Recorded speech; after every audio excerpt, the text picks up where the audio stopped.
तो पहला फैक्ट यह है कि अंतिलिया एक 27 मंजिल की बिल्डिंग है, लेकिन इसके कुछ फ्लोर्स डबल साइज के हैं हाइट में। ऐसा इसलिए क्योंकि इसे डिजाइन किया गया है 8 रेक्टर स्केल अर्थक्वेक को सरवाइव करने के लिए। तो टेक्निकली इसकी हाइट है 40 फ्लोर वाली बिल्डिंग जितनी, और इसकी टोटल हाइट है 570 फीट। अगला फैक्ट ये है कि इतने बड़े घर में रहने वाले हैं सिर्फ 5 लोग, लेकिन इस घर को मेंटेन करने के लिए रखे गए हैं 600 के करीब सर्वेंट्स, जो कि 24/7 इस बिल्डिंग को मेंटेन करते हैं, और उन लोगों के लिए भी रूम्स बना रखे हैं जहां वो रिलैक्स कर सके। तीसरा फैक्ट ये है कि इस घर के 6 फ्लोर सिर्फ और सिर्फ पार्किंग के लिए बनाए गए हैं, जहां अप्रोक्सीमेटली 168 कार्स खड़ी होती हैं, और ये सारी कार्स मुकेश अंबानी की और उनके फैमिली मेंबर्स की हैं।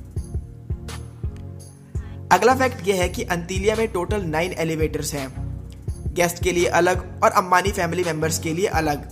इस घर में प्राइवेट मूवी थिएटर है जिसमें 50 लोग एक साथ मूवी देख सकते हैं, और साथ ही 3 हेलीपैड्स भी हैं।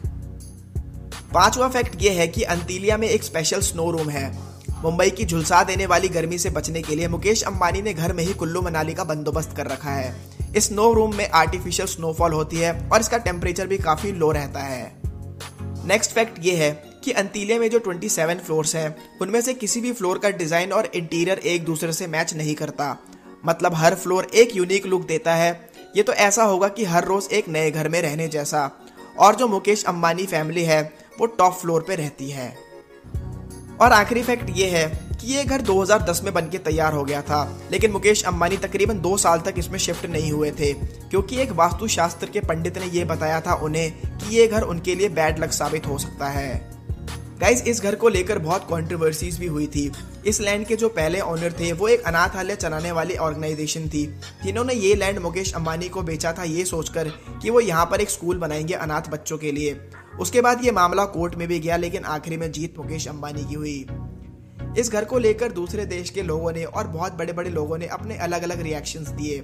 जैसे कि एक अमेरिकन न्यूज चैनल का ये कहना था, क्या एक ऐसी कंट्री जो कि डेवलपिंग है, जहां लाखों लोगों की बेसिक नेसेसिटी भी पूरी नहीं हो पाती, वहां के इतने बड़े बिजनेसमैन का इतना महंगा घर बनाना एक सही डिसीजन था? क्या वो उन पैसों से अपने देश की हेल्प नहीं कर सकते थे? रतन टाटा ने भी एक इंटरव्यू में अपने व्यूज बताए इस घर को लेकर। उन्होंने कहा कि अंतिलिया निशानी है भारत के अमीर लोगों की, जो कि भारत की गरीबी को अनदेखा करती है। उन्होंने ये भी कहा कि वो अंबानी के आलीशान घर को देखकर और उसकी कॉस्ट को सुनकर हैरान थे और दुखी भी। वो कहते हैं कि उस घर में रहने वाले लोगों को अपने आसपास रहने वाले गरीब लोगों की मदद करनी चाहिए थी, और अगर वो ऐसा नहीं सोचते तो ये एक बहुत बड़ी दुख की बात है, क्योंकि भारत के ऐसे अमीर लोगों को अपनी वेल्थ से गरीबों की प्रॉब्लम को दूर करने के बारे में सोचना चाहिए। तो गाइज, ये थे कुछ फैक्ट्स मुकेश अंबानी के आलीशान घर अंतिलिया के बारे में, और आप मुझे कमेंट में बताएं कि आपका क्या ओपिनियन है इसके ऊपर। क्या इतना बड़ा घर बनाना और इतने पैसे फूकना ऐसे घर में जहां पे सिर्फ रहने वाले सिर्फ 5 लोग हैं एक सही डिसीजन था? क्या उन पैसों से गरीबों की हेल्प हो सकती थी? और गाइस, मुझे आप नीचे बताएं कि मैं नेक्स्ट वीडियो किस टॉपिक पे बनाऊं, और अगर आपको ये वीडियो